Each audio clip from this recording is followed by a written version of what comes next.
Hi, everyone. It's Elaine here.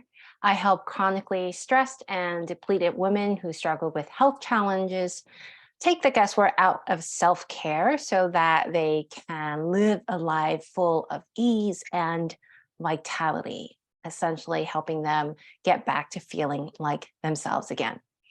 And today I'm going to answer a very frequently asked question by students and clients alike. What should I do when I'm undergoing an acute pain flare? And this includes anything from chronic pain or perhaps even a flare of any autoimmune disorders or any flare of any health challenges that you struggle with, as well as anxiety or panic that's kind of just rising up, or this sense of overwhelm. So I'm kind of categorizing everything that I just mentioned into this umbrella of a flare. So again, that's pain flare-ups, any bodily or physiological flare-ups, including anxiety and the sense of overwhelm. The common belief when this happens is that let's do big calming breaths to help calm the system, calm the body down, and that should help resolve some of the challenges and issues that are arising when you are under an acute flare. So this doesn't always work. And you might have also um, first-handedly experience that when you have a flare and you try to calm your breath down through big breaths or try to do a meditation, it doesn't always work that way. And it might even actually exacerbate or aggravate some of these flares and symptoms even further. Why is this? So let me give you an example. Let's say you are feeling very upset, you're emotional, maybe something happened that day with someone you know, a colleague, coworker, whatever, and you're really upset, you're really emotional about it, and you seek out a friend where you can explain what you're struggling with and the challenges and really just kind of spill your emotions. And we know we always, all of us want to be seen, recognized, and heard, especially during times of distress. And you seek out this friend, you spill everything. This friend then turns around and tells you, "Oh, it's okay. You're all right. It's all going to be okay. Just calm down. There's nothing to worry about." And sometimes that doesn't feel quite that good because you don't feel like you're seen or heard or recognized.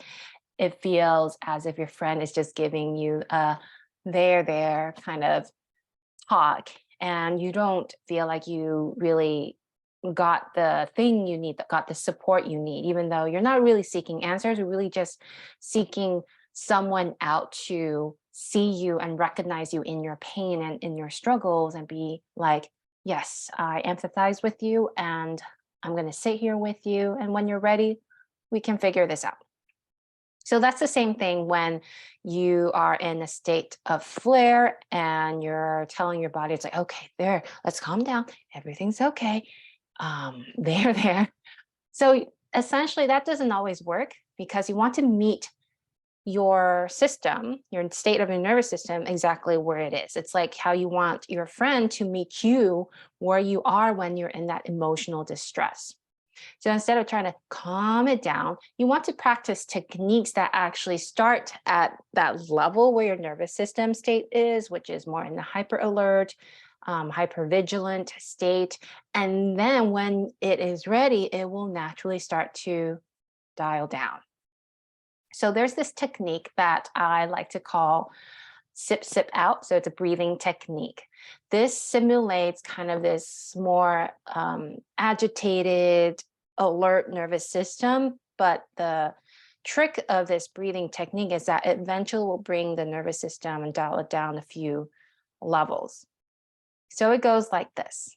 You break up your inhales into two parts, and then you do one long exhale, and you repeat this over and over again until you feel your body, your system start to dial down.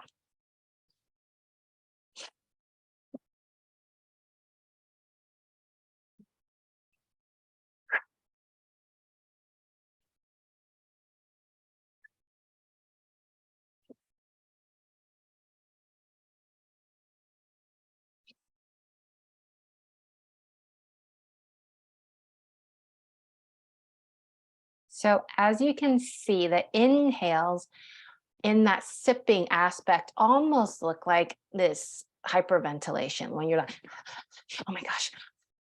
But we're actually doing it intentionally. And instead of breathing up here where hyperventilation happens, we're actually trying to bring the breath deeper down into our bodies.